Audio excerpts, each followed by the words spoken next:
Morning student. आज हम भारत में भाषाई वर्ग के बारे में पढ़ेंगे।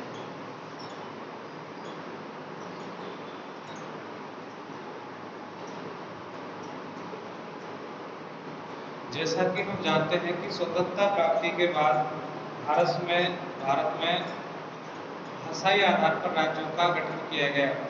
यानी जिस भाषा के बहुसंख्यक लोग जिस राज्य में निवास करते हैं उसी आधार पर राज्यों का गठन किया गया। इसमें इस भाषाई जो वितरण से या भाषाई गठन से एक वितरण का नया प्रारूप देखने को मिला। यदि हम भारत की बात करें, भारत भाषाई विविधता वाला देश है। इसमें विभिन्न प्रकार की भाषाएं एवं बोलियां बोली जाती है।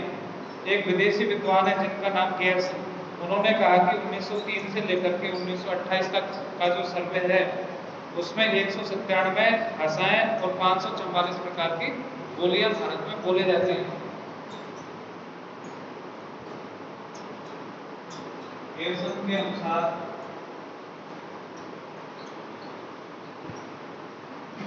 197 भाषाएं एवं 544 प्रकार की बोलियां भारत में बोली जाती है। यानी इस प्रकार यदि हम बात करें भारत की, तो भारत भाषाई दृष्टि से विविधता वाला देश है। यदि जनगणना विभाग 1961 की बात करें तो 1961 में भारत में 1018 विभिन्न भाषाएं एवं बोलियों का पता लगा। 1961 के जनगणना विभाग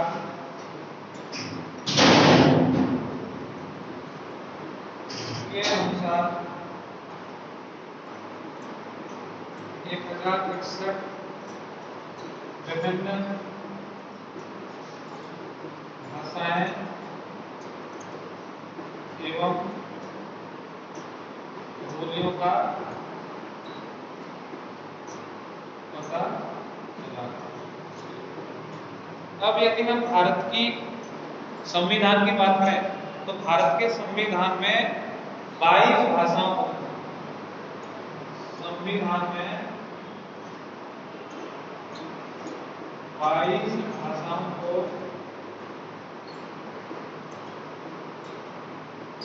मान्यता प्रदान की गई है। यानी भारत के संविधान में 22 भाषा मान्यता प्राप्त भाषा हैं जिनको सभी जगह काम में लिया जा सकता है। यानी वो भाषाएं भारत के संविधान द्वारा जो राज्य भाषा के रूप में स्वीकार की गई है। अब यदि इन भाषा और बोली को उनकी उत्पत्ति के आधार पर यदि समूह में बांटे तो इनको 4 भागों में बांटा गया है। बोली एवं उत्पत्ति के रूप में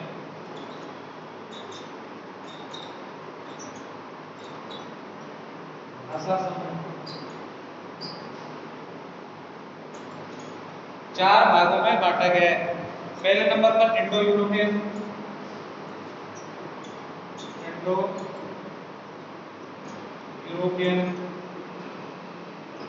नंबर दूसरे की बात करें द्रविडियन।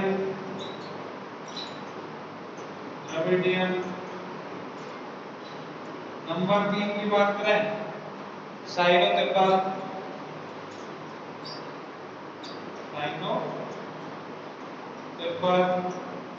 नंबर 4 की बात करें तो ऑस्ट्रो एशियाटिक।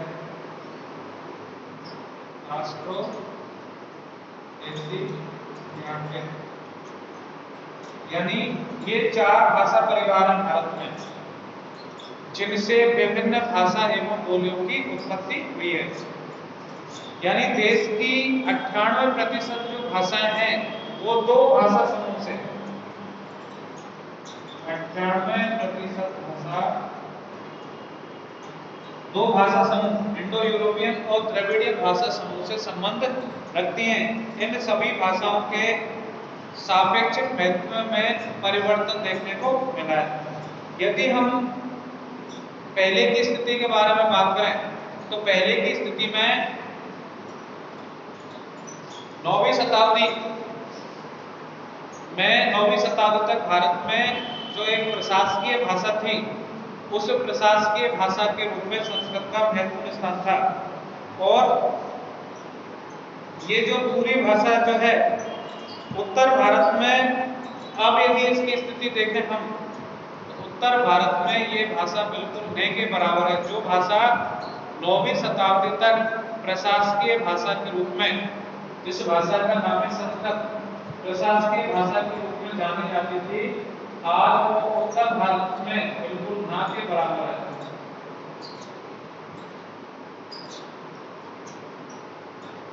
यानी इसका अस्तित्व बिल्कुल संकट में है।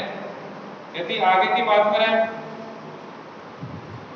कि अन्य जो भाषाएं हैं, उन सभी भाषाओं की जननी के रूप में संस्कृत भाषा को जाना जाता है। यानी सभी भाषाओं की उत्पत्ति संस्कृत भाषा से हुई है। अब यदि हम मुस्लिम काल की बात करें तो मुस्लिम काल में उर्दू भाषा को सबसे ज्यादा, उर्दू के साथ साथ फारसी भाषा को सबसे ज्यादा प्राथमिकता दी गई। 18वीं सदी में जो ब्रिटिश काल में भारत में उर्दू भाषा के स्थान पर, यानी मुस्लिम काल में उर्दू एवं फारसी और 18वीं सदी के बाद में उर्दू एवं फारसी के स्थान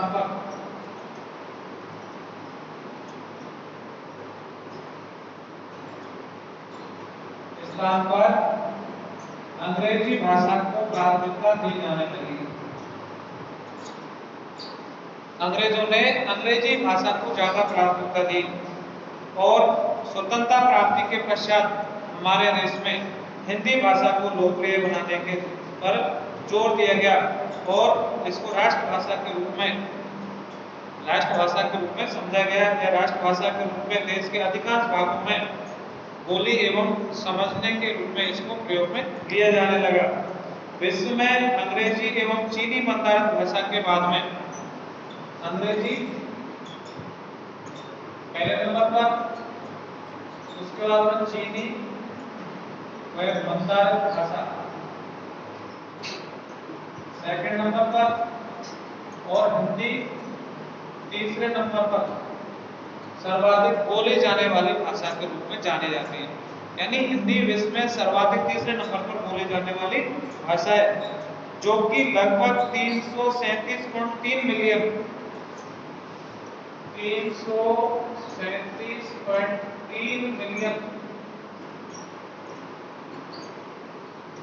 लोगों द्वारा बोली जाती है। लोगों द्वारा बोली जाती है। यदि हम आगे बात करें तो इन सबके बाद में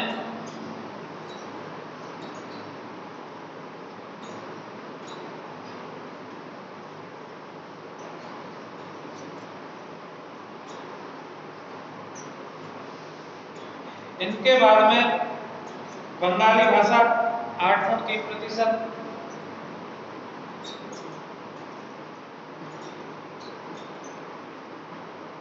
बंगाली भाषा 8.3% लोग बोलते हैं भारत में। इसके बाद में तेलुगु के बारे में बात करें 7.87%। तेलुगु के बाद में हम बात करें मराठी 7.45%। लोग। उसके बाद में तमिल 6.32%।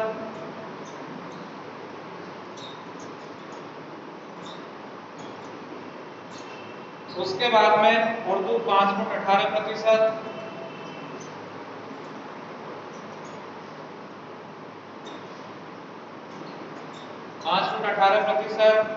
उर्दू के बाद में गुजराती 4.85%, गुजराती के बाद में कन्नड़ 3.91%, 3.91%, कन्नड़ के बाद में मलयालम 3.62%,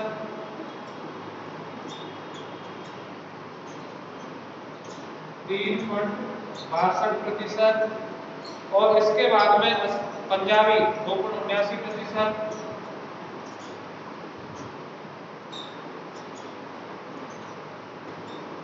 2.79%, और असमी 1.56%।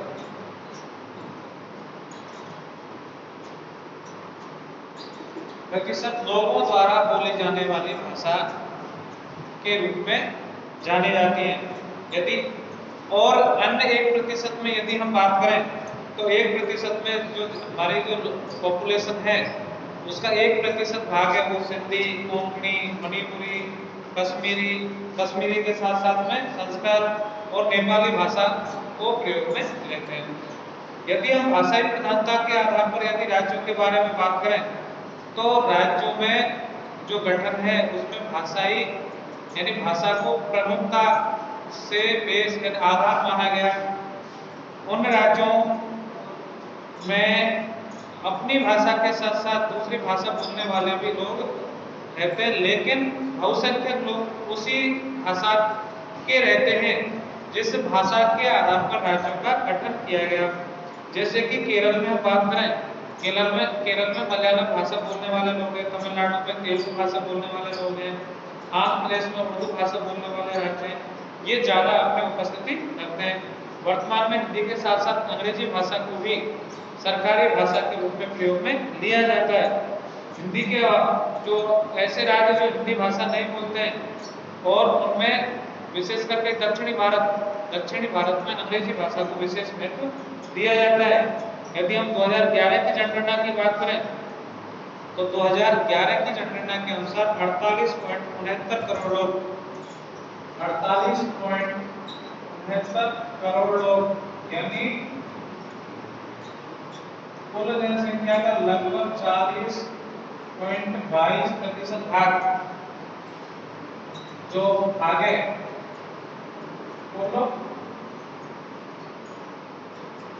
जनसंख्या का 40.22% भाग या लोग हिंदी भाषा बोलते हैं। यदि हिंदी भाषा में पॉपुलेशन की बात करें तो 48.69 करोड़ लोग हिंदी भाषा बोलते हैं। इस तरह से भारत को भाषाई आधार पर लगभग 12 भाषाई प्रदेशों में विभाजित किया जा सकता है। तो इस तरह से हमने देखा कि भारत में विभिन्न प्रकार की भाषाएं एवं बोलियां बोली जाती हैं। जो गियर सर ने जो बताया था कि लगभग 197 भाषाएं और 544 प्रकार की बोलियां बोली जाती है। वही 1961 में जो सर्वे हुआ था, 1961 के सर्वे के अनुसार 1018 प्रकार की भाषाएं एवं बोलियां बोली जाती हैं। अब यदि हम उन भाषा परिवारों की बात करें तो उस भाषा परिवार में उसको 4 भाषा परिवारों में उसको बांटा गया है। इंडो यूरोपियन, उसके बाद द्रविडियन, साइनो तिब्बत, उसके बाद में ऑस्ट्रो एशियाटिक। और इसमें भी 2 भाषा वर्ग, प्रथम जो 2 भाषा वर्ग हैं इंडो यूरोपियन और उसके साथ साथ द्रविडियन, दोनों भाषा वर्ग ऐसे हैं जो सर्वाधिक अपना क्षेत्र रखते हैं, यानी अधिकतर जो भाषाएं 2 भाषा परिवारों से संबंध रखती हैं। अब पढ़ेंगे हम धार्मिक संरचना।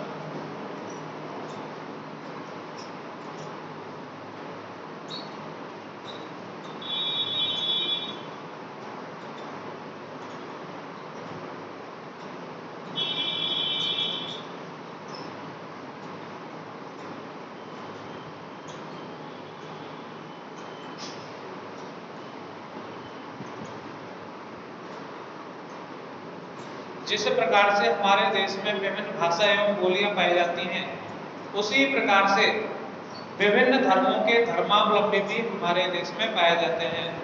भारत को विभिन्न धर्मों की जन्मस्थली के रूप में जाना जाता है। जैसे कि भारत हिंदू धर्म के अलावा बौद्ध धर्म, जैन धर्म और सिख धर्म, हिंदू धर्म, हिंदू के साथ साथ बौद्ध धर्म, सिख धर्म और जैन धर्म, इन चारों धर्मों का उद्गम स्थान या जन्म स्थली भारत को माना जाता है। यानी चारों जो धर्म है वो भारत से विभिन्न देशों में फैले हैं। भारत को इन धर्मों का उद्गम स्थान माना जाता है। यहाँ की भूमि से ये धर्म पल्लवित होकर के, विकसित होकर के, पल्लवित होकर के विश्व के विभिन्न भागों में जाकर के फैले, जिनका जन्म वैदिक काल के पूर्व से माना जाता है और हिंदी के आधार पर ही हमारे देश का नाम हिंदुस्तान रखा गया है। अतः ये जो चार धर्म है, हिंदू, बौद्ध, सिख और जैन, इन सभी का उद्गम स्थान हमारे भारत में, यहाँ से ये धर्म विकसित होकर के, पल्लवित होकर के विश्व के अन्य देशों में जाकर के फैले। यदि हम स्वतंत्रता प्राप्ति के बाद बात करें तो हमारे स्वतंत्रता प्राप्ति के बाद में भारत के धार्मिक जो संगठन है, धार्मिक जो पॉपुलेशन जो है, धर्म के आधार पर यदि उसकी बात करें तो उस ढांचे में बहुत बड़ा परिवर्तन देखने को मिला है, जिसका सबसे बड़ा कारण क्या रहा है?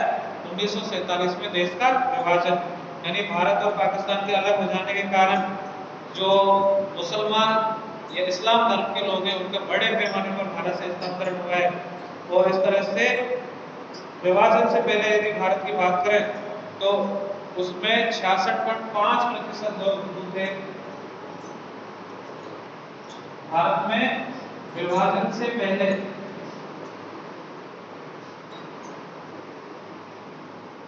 66.5% हिंदू थे और 23.7% जनसंख्या मुसलमान थी या मुस्लिम थी।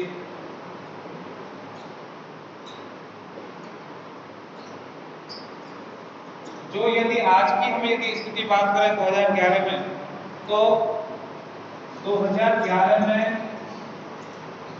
हिंदू धर्म को मानने वाले जो लोग हैं 79.56% है। यदि हम विगत आंकड़े बात करें तो विगत आंकड़े 1991, 2001 में, 1991 और 2001 के यदि हम आंकड़े लें तो भारत में हिंदू जनसंख्या की स्थिति 82.41 और 80.45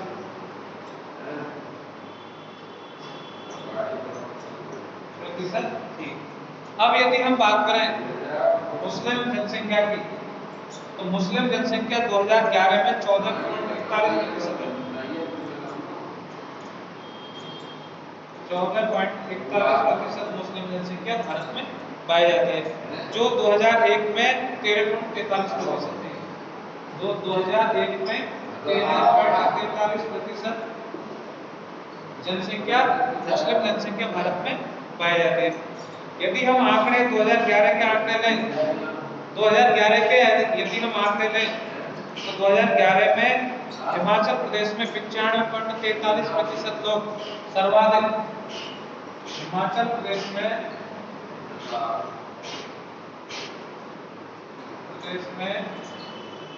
95.43% लोग सर्वाधिक हिंदू धर्मावलंबी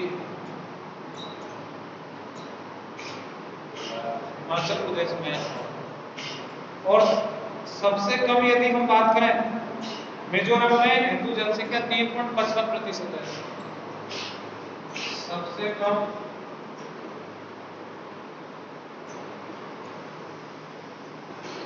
हिंदू जनसंख्या मिजोरम में 3.55%।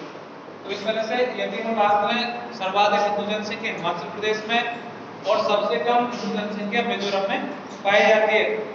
जबकि यदि हम बात करें 2011 में तो 2011 में भारत में मुस्लिम जनसंख्या का प्रतिशत 14.31% है। इसका सबसे ज्यादा संकेंद्रण लक्षद्वीप में 94.92%, सर्वाधिक मुस्लिम जनसंख्या लक्षद्वीप में,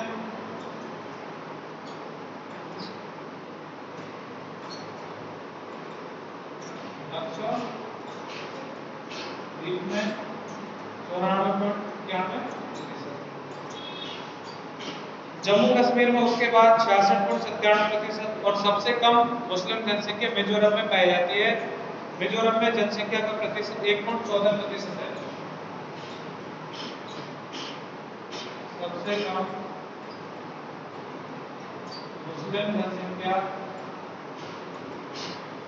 मिजोरम में पाई जाती है 1.14%। तो इस तरह से क्वेश्चन आया कि भारत में कुल 2011 की जनसंख्या के अनुसार हिंदू जनसंख्या कितनी है, तो 79.56%।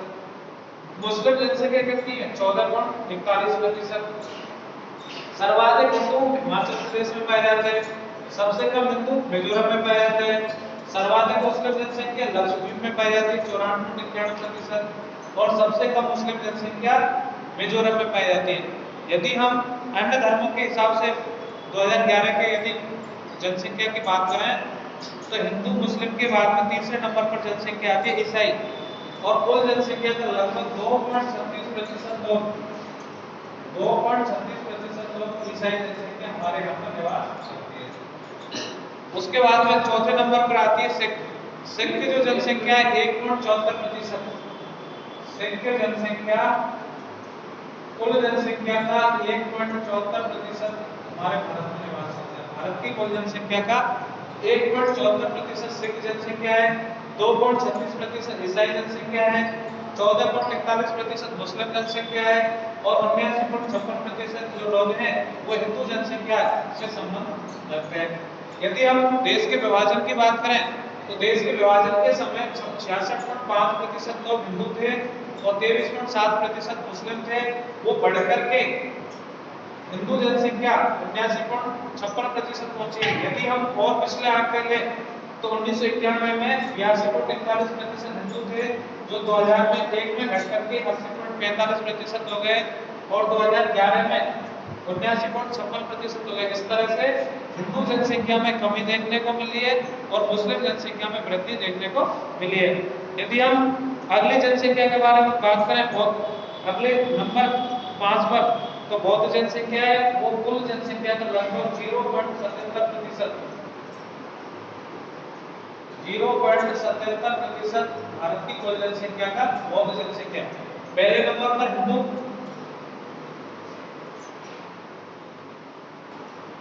दूसरे नंबर पर मुस्लिम, तीसरे नंबर पर ईसाई, चौथे नंबर पर सिख, पांचवें नंबर पर बौद्ध 0.77%। यदि छठवें नंबर पर बात करें, छठवें नंबर पर जैन 0.41%। जैन जनसंख्या 0.41% हमारे देश की जनसंख्या का भाग पाया जाता है। तो इस तरह से भारत में जनसंख्या के आधार पर यदि हम देखें तो जो जनसंख्या में भाषाई विविधता के साथ साथ धार्मिक विविधता भी पाई जाती है। विभिन्न धर्मों को मानने वाले लोग भी हमारे भारत में पाए जाते हैं, जिनमें सर्वाधिक जनसंख्या हिंदू, दूसरे नंबर मुस्लिम, तीसरे नंबर ईसाई, चौथे नंबर सिख, पांचवें नंबर पर बौद्ध और छठे नंबर पर जैन है। Thank you.